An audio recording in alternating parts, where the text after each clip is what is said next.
Only twice, since the landing of William the Conqueror, has Britain been close to having enemy soldiers set foot on its soil.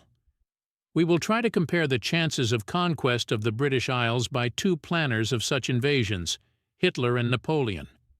Incidentally, both Napoleon's army and Hitler's army prepared technical innovations to achieve their goals. Germany, amphibious tanks; France, the use of balloons for reconnaissance and landing operations. Germany's main asset in defeating Britain on the islands was supposed to be the Wehrmacht's tank divisions. Napoleon relied, in his famous saying, on big battalions.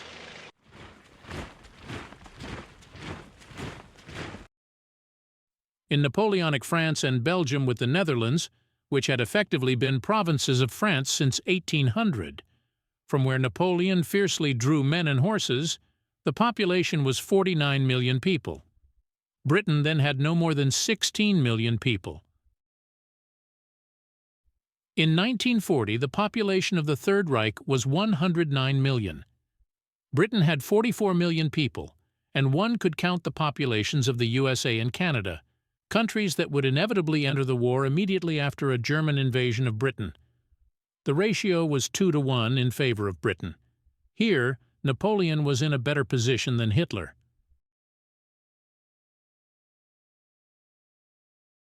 Comparison of the number of troops and the quality of commanders. In 1800, France had an invasion army of 280,000 soldiers and sailors. Britain could count on 160,000 of its soldiers and sailors.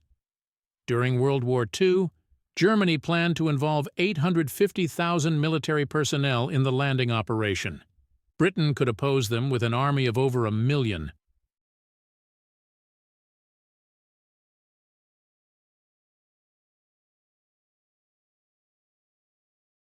The French would have been led by Napoleon himself, whose military genius is undeniable.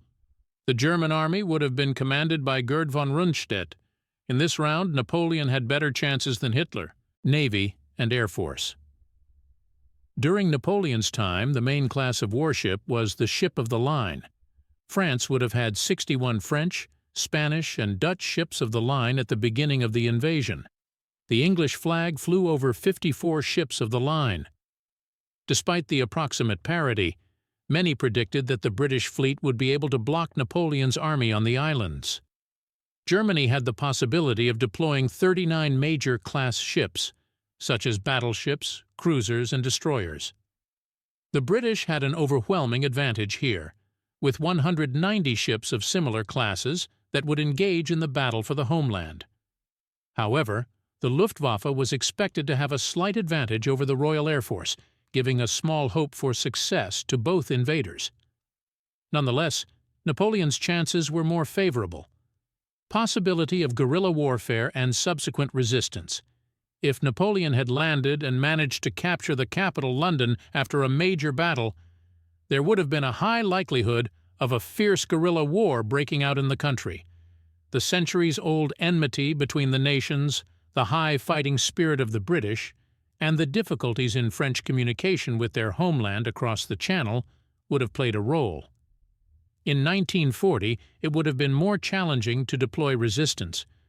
The technical equipment of the armies, the presence of aviation, the small forested area, and the high population density on the British Isles would have impacted this.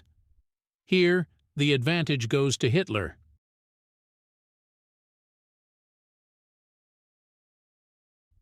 How the liberation of the occupied islands from the invaders would occur.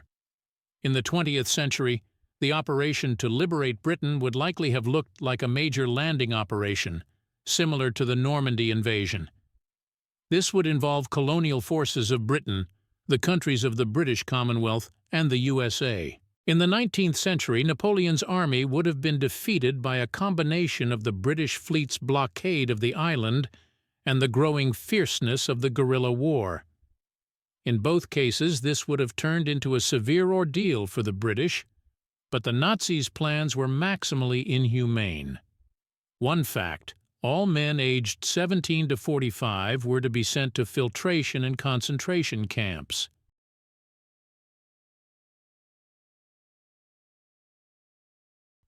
Today, all researchers recognize that the successful conquest of Britain by either Hitler or Napoleon was practically impossible. General Halder even admitted, "Our plans regarding Britain were fantastical. But according to our statistics, Napoleon had better chances of success."